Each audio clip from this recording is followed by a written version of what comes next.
Hey mga paps, welcome back sa ating for today's video. And for today's video, ga-arrange tayo ulit na regalo para sa newborn baby. Itong i-arrange po natin ay gagamit po tayo ng artificial flowers. Hinahanda ko na nga po yung stand na gagamitin natin. Natatandaan nyo nga po, sabi ko dito sa may stand dati, hindi ko alam ang pangalan. Pero dahil po dito sa Facebook, natututo na po ako mag-search. Nalaman ko na rin po kung ano yung mga gamit na pinaggagamit ko. Kasi nga po doon sa akin pag-google, ay ang pangalan po pala niyan ay Wooden Sketch. Wooden Sketch Drawing Stand Base. Yung mahaba pala ang pangalan na to. Nako, pag sinabi ko to sa customer ay sumhada kaliwali lalala hada stand at bunni ganun lang sasabihin niya sa akin. Basta ang importante po ay yung stand po na yan ay gagamitin natin sa flower arrangement. At ito na nga po mga paps, bali nagcut po ako dyan ng wrapping paper. Ito nga po palang wrapping paper na to ay plastic. Pero ang tawag wrapping paper, bahala na din po yan. Bali naubos ko nga pong wrapping paper dyan, inabot siya ng 8 piraso. Bali ginupit ko nga lang po siya sa gitna, tapos yung kalahati ng gitna ginupit ko ulit, tapos naging 1/4 sheet na po siya. Ako napapamat po tayo dito. Fraction po yung gano'n, yung mga hap na gano'n. Nalalaman din ako habang natutulog ako sa klase. Tapos mali po pala ako. Shoutout po Ninang Irene, ang aking napakagandang teacher sa math. Pinagpasa na lang po ako ng bato para makagraduate ako ng high school. Puro absent. Hello na rin po Ma'am Nenet Rivera, ang teacher ko naman po sa Pilipino. Tsaka kay Ma'am Ras naman po, na teacher ko din sa TLE. Ganon din po kay Ma'am Nolita Rigor, na teacher ko naman po sa Science. Nakikita ko po yung mga comment nyo, natutuwa po ako. Shoutout po sa inyo ma'am. Hello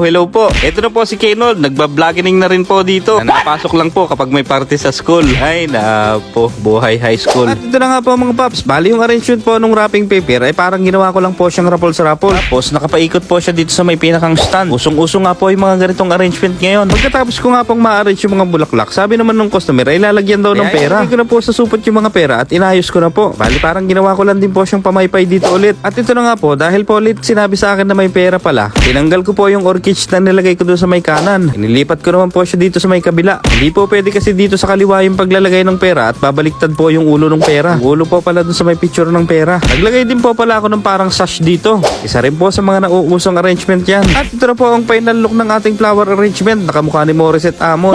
Tingnan niyo po, parang kamukha ni Morissette na parang si Ann Curtis. Muli po, sana po ay nagustuhan ninyo. Maraming salamat po sa suporta. Sana po huwag kayo magsawang manood. At yan po ang ating for today's video. Maraming salamat po muli. Mabuhay po kayo.